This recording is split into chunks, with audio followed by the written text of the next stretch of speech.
94.3 my FM से मैं RJ अर्चना। और आज की कहानी, एक रेलवे स्टेशन पर एक गाड़ी आकर रुकी और पास से एक लड़का पानी बेचते हुए वहां से निकला। इतने में एक सेठ जी ने पुकारा, ओए लड़के। लड़का दौड़ता हुआ उनके पास पहुंचा, पानी का एक गिलास भरे हुए। सेठ जी ने कहा, कितने में दिया?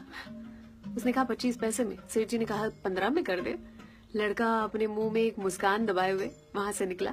उसने पानी जो निकाला था ग्लास में, वो अपने घड़े में वापस डाल दिया। एक महात्मा जो उसी डिब्बे में बैठे हुए थे, उन्होंने ये सब कुछ देखा।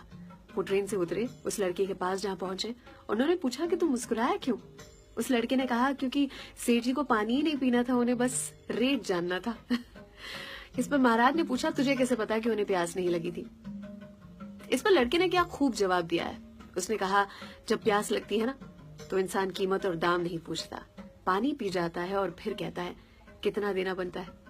अर्थात इसमें एक बहुत बड़ी सीख है।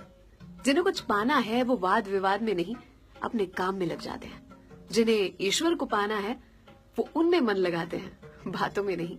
वो कहते हैं ना, अगर ईश्वर नहीं तो उसका जिक्र क्यों, और अगर है तो फिर फिक्र क्यों। इस धरा पर सब कुछ धरा का धरा रह जाएगा। तेरा तुझ में कुछ नहीं, सब मिट्टी में मिल जाएगा।